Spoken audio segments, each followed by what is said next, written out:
Hi, everyone that's here or watches this later down the road after it's been posted. I hope today finds you well. I thank all of you so much for listening to the stories that I'm posting. My name's Cody, and I've created this channel to build a reading community right here on YouTube. I'm hosting these daily live book readings and posting them to my channel for people that either can't make it or prefer listening to books outside of a live setting so that they can still participate. And of course, for the people that don't even know about this channel yet, but discover it later on. I also post daily chapter readings of other books, stories, and fairy tales, so check those out and see what I'm currently working on. I love reading, and I love reading aloud to others, so it made sense that I create this channel and offer storytelling to the YouTube community.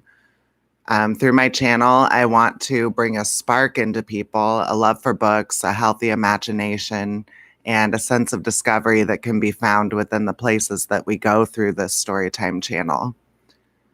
I would love to be a consistent voice that takes people to those places. Today I'm reading chapter 11 of Alice's Adventures in Wonderland by Lewis Carroll. All of my previous chapters are in a playlist on my channel for everyone to enjoy. If you feel comfortable in doing so, please subscribe to the channel. You'll have an easier time finding my live readings and chapter uploads in the future. And it also creates an opportunity for others to find this channel more easily and become a part of the community as we increase our family of book lovers one person at a time. If you know anyone that could enjoy being a part of this community, please let them know. I do have many stories uploaded there that are appropriate for all ages. All right, with all of that out of the way, let's begin chapter 11 of today's book titled Who Stole the Tarts? I hope you enjoy today's reading and welcome to the Reading Time family.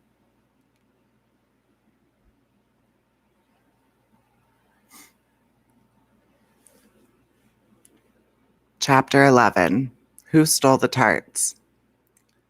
The King and Queen of Hearts were seated on their throne when they arrived, with a great crowd assembled about them. All sorts of little birds and beasts, as well as the whole pack of cards. The knave was standing before them in chains, with a soldier on each side to guard him.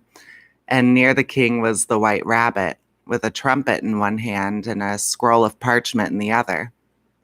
In the very middle of the court was a table with a large dish of tarts upon it. They looked so good that it made Alice quite hungry to look at them. I wish they'd get the trial done, she thought, and hand round the refreshments. But there seemed to be no chance of this, so she began looking at everything about her to pass away the time. Alice had never been in a court of justice before, but she had read about them in books, and she was quite pleased to find that she knew the name of nearly everything there. That's the judge, she said to herself, because of his great wig. The judge, by the way, was the king, and as he wore his crown over the wig, he did not look at all comfortable, and it was certainly not becoming. And that's the jury box, thought Alice, and those 12 creatures. She was obliged to say creatures, you see, because some of them were animals and some were birds. I suppose they are the jurors. She said this last word 2 or 3 times over to herself, being rather proud of it, for she thought, and rightly too, that very few little girls of her age knew the meaning of it all. However, jurymen would have done just as well. The 12 jurors were all writing very busily on slates. "What are they doing?" whispered Alice to the Griffin. "They can't have anything to put down yet before the trial's begun." "They're putting down their names," the Griffin whispered in reply, "for fear they should forget them before the end of the trial." "Stupid things," Alice began in a loud, indignant voice. But she stopped hastily, for the white rabbit cried out, "Silence in the court!" And the king put on his spectacles and looked anxiously around to make out who was talking. Alice could see, as well as if she were looking over their shoulders, that all the jurors were writing down stupid things on their slates. And she could even make out that one of them didn't know how to spell stupid and that he had to ask his neighbor to tell him. A nice muddle their slates will be in before the trial's over, thought Alice. One of the jurors had a pencil that squeaked. This, of course, Alice could not stand, and she went round to the court and got behind him and very soon found an opportunity of taking it away. She did it so quickly that the poor little juror, it was Bill the lizard, could not make out what all had become of it. So after hunting all about for it, he was obliged to write with one finger for the rest of the day, and it was of very little use, as it left no mark on the slate. "Harold, read the accusation," said the king. On this, the white rabbit blew 3 blasts on the trumpet, and then unrolled the parchment scroll and read as follows. "The Queen of Hearts, she made some tarts, all on a summer day. The Knave of Hearts, he stole those tarts, and took them quite away." "Consider your verdict," the king said to the jury. Not yet, the rabbit hastily interrupted. "There's a great deal to come before that." "Call the first witness," said the king, and the white rabbit blew 3 blasts on the trumpet and called out, "First witness." The first witness was the hatter. He came in with a teacup in one hand and a piece of bread and butter in the other. "I beg your pardon, your majesty," he began, "for bringing these in, but I hadn't quite finished my tea when I was sent for." "You ought to have finished," said the king. "When did you begin?" The hatter looked at the March Hare, who had followed him into the court, arm in arm with the Dormouse. "14th of March, I think it was," he said. "15th," said the March Hare. "16th," added the Dormouse.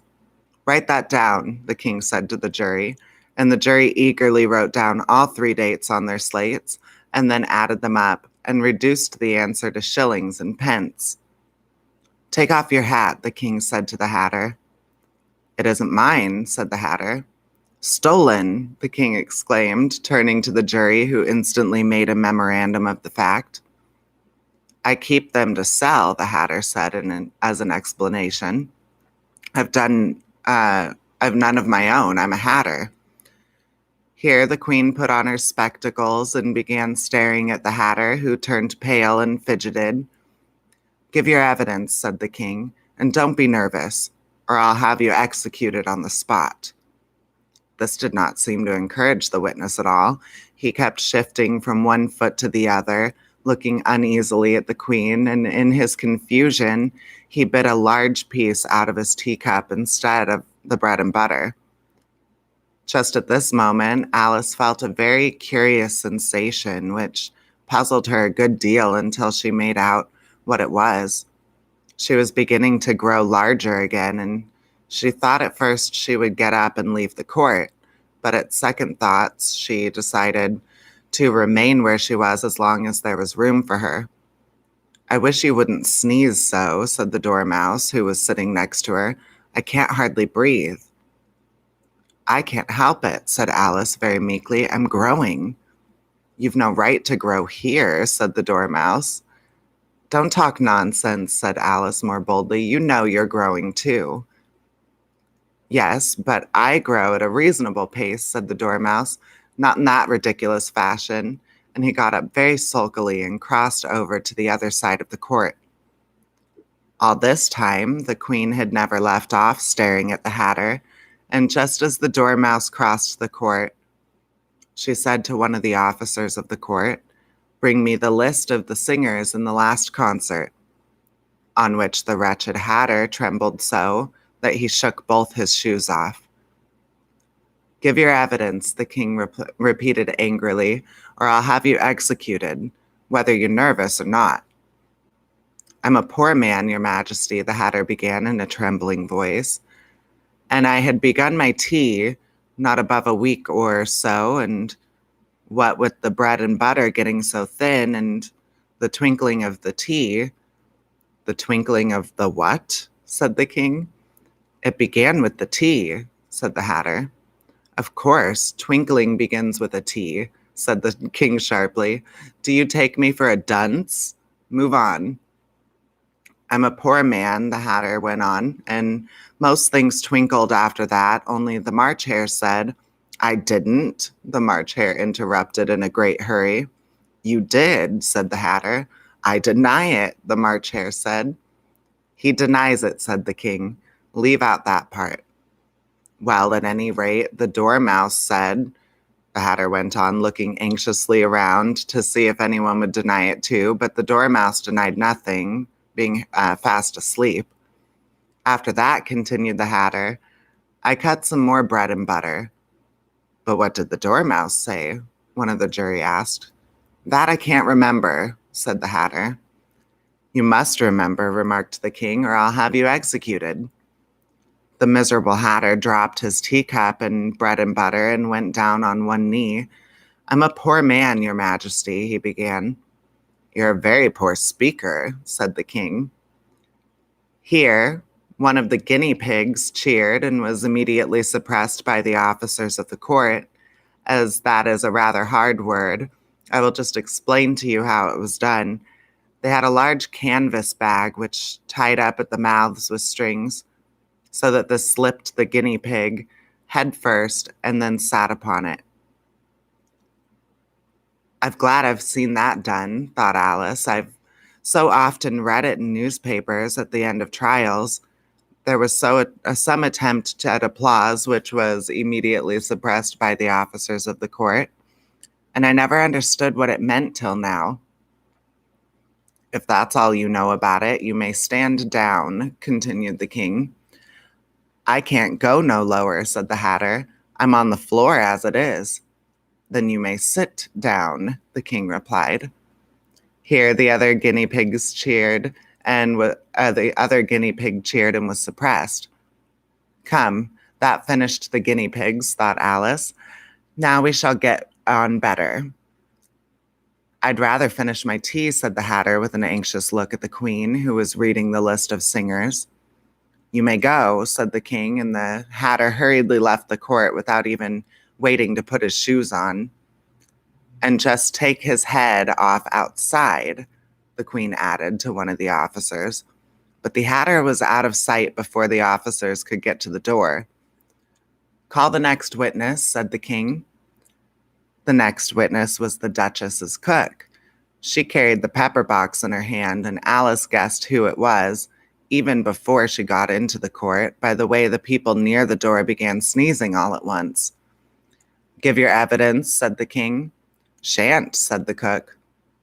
The king looked anxiously at the White Rabbit, who said in a low voice, Your Majesty must cross-examine this witness. Well, if I must, I must, the king said, with a melancholy air, and after folding his arms and frowning at the cook till his eyes were nearly out of sight, he said in a deep voice, What are tarts made of? Pepper, mostly, said the cook. Treacle, said the sleepy voice behind her. Collar that dormouse, the queen shrieked out. Behead that dormouse. Turn the dormouse out of court. Suppress him. Pinch him. Off with his whiskers. For some minutes, the whole court was in confusion, getting the dormouse turned out, and by the time they had settled down again, the cook had disappeared. Never mind, said the king, with an air of great relief. Call the next witness. And he added in an undertone to the queen, Really, my dear, you must cross-examine the next witness. It makes my forehead ache. Alice watched the White Rabbit as he fumbled over the list, feeling very curious to see what the next witness would be like. For they haven't got much evidence yet, she said to herself. Imagine her surprise when the White Rabbit read out at the top of his shrill little voice the name Alice. And that is the end of that chapter, everybody. Tomorrow I'll be back live again at 10:30 Pacific time with chapter 12, which is Alice's evidence. So I hope you'll join me back here or enjoy the story after it's been posted. And I welcome everybody to the Reading Time family. I hope you enjoy the stories that I'm putting on my channel, and I add new content every single day. So take care and bye-bye.